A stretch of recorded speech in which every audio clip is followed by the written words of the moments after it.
Aterina trano ny araba Douglas Kovavy amin'ity takariva ity falitafaraka aminao indray izay eto anivony sampana fampalalam-baovao ny fahita lavitra ma TV ary manolotra ny araba asanam-panajana ianao anaraka hatramin'ny farany ny fampalalam-baovao ny akon'ireo fitokonana samihafa tanterahan'ireo syndika isan-tsokajiny hoentina amintsika ny akon'izay amin'ity andro-androany ity. Ankoatra izay ny fiaonan'ny minisitra ny fitsarana tamin'ireo olo-manakaja samihafa izay nitanterahana teny amin'ny profesanté ny sehatra makasika indrindra ny arak'olotsaina tsy adino ihany koa no mitondra an'izany antsika dia ny fiomakomanana samihafa ao anatin'ny fiatrehana ny fankalazana ny taom-baovao malagasy.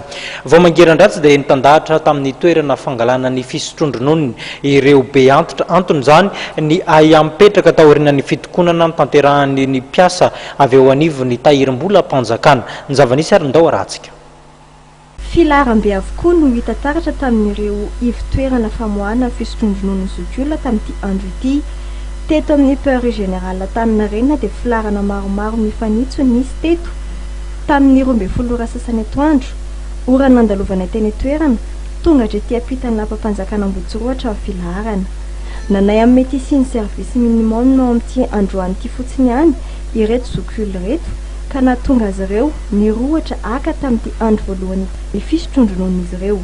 Tokony izany aloha fa tinge zay zao be antitra tokony tsy asiana an'izany aloha zao fa tokony hafanganana zay zao fa tamin'ny fitony teto mandraka zao mbola za zao mieritreritra n'ilay tena antitra be reny asana manao tiako ambara hoe tsara aloha ilay service minimum fa tokony sokafany be da be ny question tsy haiko aloha na misokatra hoe na tsio zay tsy malala zao anatiny io efa ela be mihitsy aloha izay ny teto e ary tena isola safotra mihitsy teo satria nahoana mijoro didiadiny sira dia asa zay ataondry zareo aloha na miasa sy na tsy miasa nahoana fa tokony renforcer zany ny question motraka fa narona telo tsy mety araka ny abesahan'ilay olona ny tokony isokafan'ilay kesy be da be.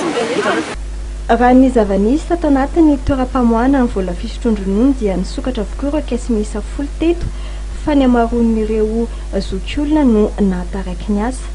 Nanomboka androany ka hatramin'ny zoma izao no fe-potoana napetraka ny sindika ny mpiasa ny tahirim-bola mpanjakana fa hanaovany ny service minimum ho fitsinjovan'ireo zokiolona aka ny fisotrondronon'izy ireo. Ny mpiasa mpanjakana aka ny karaman'izy ireo ary anamorana ihany koa ny fikarakarany ireo trapony. Aorian'izany dia hiverina fitokonana ary iamafy.